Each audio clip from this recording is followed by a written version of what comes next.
30 जून की रात को मंडी ज़िले में बादल फटने और भारी बारिश से तबाही हुई है। एक तरफ जहां थुनाग में भारी तबाही हुई है, वहीं जंजैहली घाटी मंडी की वहां भी भारी तबाही हुई है।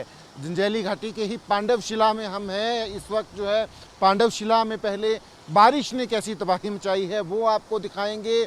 और पांडवशिला जिसका बड़ा ऐतिहासिक महत्व है, महाभारत काल से उसको जोड़ते हैं। पहले आप सामने देखेंगे अगर तो यहाँ एक 5 मंजिला मकान हुआ करता था।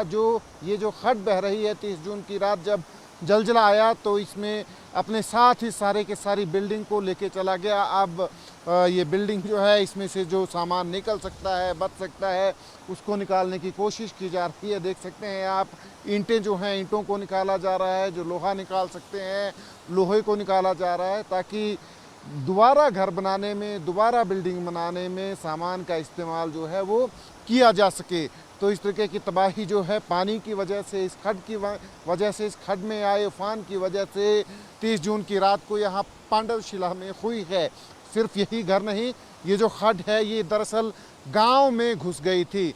सड़क के दूसरी तरफ अगर हम कैमरा ले जाएं तो आप देखेंगे सड़क के दूसरी तरफ भी जो बिल्डिंग्स हैं उनमें भी जो है तबाही हुई है। तो कितना बड़ा ये इस खड्ड में जो है उफान आया था, जलजला आया था। आप देख सकते हैं कितना बड़ा पत्थर है सामने जो है नज़र आ रहा है, जो घर के ऊपर गिरा है। तो हम समझ सकते हैं कितनी बड़ी त्रासदी जो है मंडी ज़िला ने झेली है। अभी भी लोग लापता हैं जिनको ढूंढने की कोशिश की जा रही है, पर प्रशासन की तरफ से अब जो है राहत और बचाव कार्यों पर ज़्यादा फोकस किया जा रहा है, क्योंकि जो लोग बेघर हो गए हैं, जिनके घर नहीं बचे हैं, उनको दोबारा से बसाना है। जो ज़मीन जो है बह गई है उसको जो है दोबारा से एग्रीकल्चर, हॉर्टिकल्चर के योग्य बनाना है। तो ये तमाम चीज़ें हैं जो मंडी के लोग फेस कर रहे हैं। पर पांडवशिला में भी किस तरीके की तबाही जो है हुई है उसका अंदाज़ा हम लगा सकते हैं।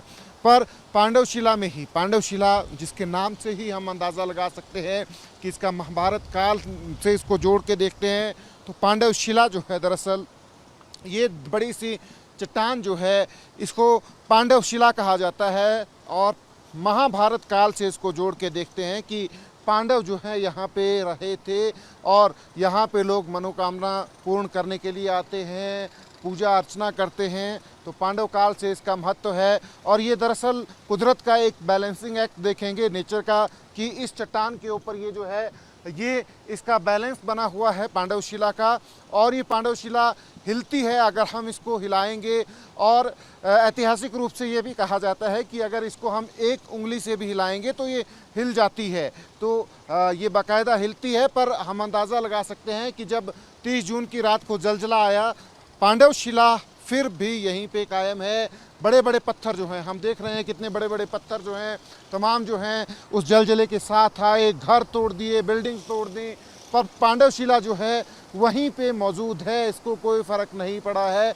तो ये नेचर का, कुदरत का जो बैलेंस है उसका अंदाज़ा हम लगा सकते हैं कि कुदरत ने किस तरह से बैलेंस जो है बिठाया है। फ़िलहाल पांडवशिला में भी भारी तबाही हुई है।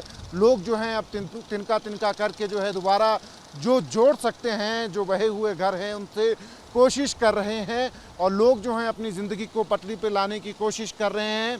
फ़िलहाल पांडवशिला में भी लोग जो हैं राहत और बचाव के कामों में लगे हैं। प्रशासन की तरफ से भी लोगों को तमाम जो मुहैया कराया जा सकता है, खाने पीने की चीज़ें वो कराई जा रही हैं। पांडवशिला जो है इसका ऐतिहासिक महत्व है और हम अंदाज़ा लगा सकते हैं कि कुदरत जो है किस तरह से बैलेंस बिठाती है। कैमरा पर्सन अमित शर्मा के साथ सचिन कुमार, एबीपी न्यूज़, पांडवशिला मंडी।